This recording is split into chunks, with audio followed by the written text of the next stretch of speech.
Her kan du se, hvordan du downloader programmet Audacity og 2 hjælpeprogrammer. Du kan starte med at skrive Audacity i søgefeltet. Så kan du finde frem til Audacitys hjemmeside. Her klikker du på Download Audacity. Og her på den her side kan du vælge, hvilken version du gerne vil downloade. Hvis du har en Windows-computer, vælger du den øverste version. Hvis du har en Mac-computer, så vælger du denne her. Jeg vælger at downloade en Windows-version. Her klikker du på den øverste version og kommer frem til den her side. Og som du kan se, så er programmet ved at blive downloadet. Så du skal lige vente til den er helt downloadet. Du kan følge med, hvor lang tid det tager hernede. Som du kan se nu, er programmet downloadet på din computer. Den nemmeste måde er at klikke på filen, når den ligger hernede. Så prøv at dobbeltklikke på den.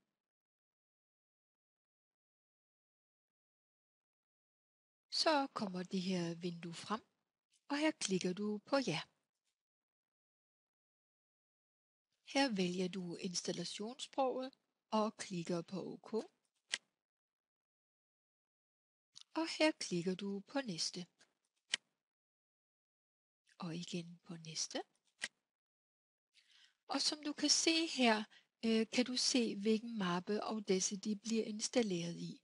Her klikker du på næste. Og her vælger jeg at få en lille genvej på skrivebordet. Klik på næste. Og igen på installere. Når programmet er færdigt downloadet, så klikker du her på næste. Og til slut klikker du på færdig. Audacity vil så åbne på dit skrivebord. For at kunne eksportere filer i MP3-format og for at kunne importere filer på din smartphone, skal vi bruge nogle hjælpefiler. Så vi lukker ned for Audacity-vinduet heroppe og går igen på internettet. Her klikker vi på siden tilbage. På den her side kan vi nemlig finde en oversigt over de hjælpefiler, som vi skal bruge.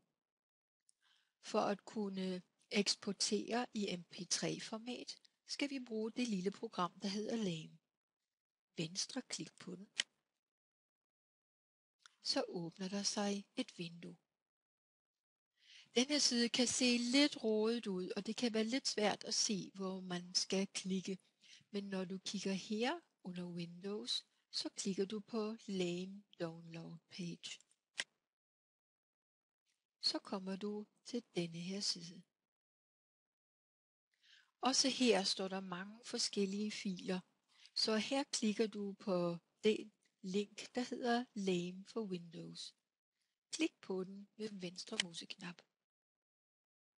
Som du kan se hernede, så er den ved at blive downloadet. Også her er det nemmest, hvis du klikker direkte på filen hernede, så vil den åbne sig, og du kan installere den på din computer. Du klikker på ja,